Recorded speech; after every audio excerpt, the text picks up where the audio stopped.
जागतिक पर्यावरण दिनाच्या शुभेच्छा. कारण हा कार्यक्रम प्रशासनातर्फे राबवणं म्हणजे अपेक्षित आहे, चांगला कार्यक्रम घेणं. पण बऱ्याच वेळा काय होते की प्रशासकीय काम करताना फक्त प्रशासनानं काम करणं, प्रशासकीय अधिकारी कर्मचारी काम करणं तेवढं यश मिळत नाही.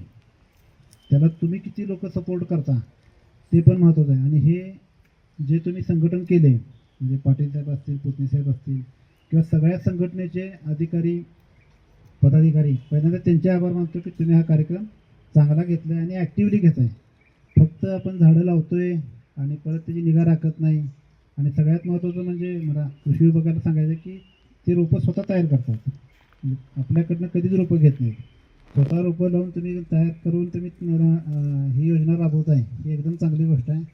फक्त एक अजून एक असं वाटतंय की सरपंच संघटनेचे जेवढे पदाधिकारी आहेत, सगळ्या बाकीच्या ज्या योजना आहेत आमच्या, त्यालाही थोडंसं तुम्ही सपोर्ट केला गावामध्ये, तर काय होते आम्ही गावामध्ये गेलो, कृषी असेल, वन विभाग असेल किंवा आता साहेबांनी एक योजना सांगितली की प्लास्टिक मुक्त आम्ही राबवतोय.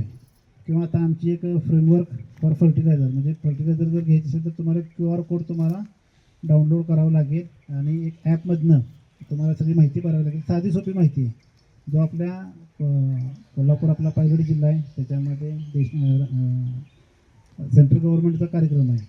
तर तुमची आम्हाला खूप चांगली मदत होईल आणि एक हेल्दी वातावरण तयार होईल. आणि जेणेकरून जसं तुम्ही आता वृक्ष लावून मोठी झाडं वाढवत आहात, तसंच अशी एक संघटना की सगळ्या प्रशासनाला मदत करत्या, त्यातनं आम्हालाही मदत होईल.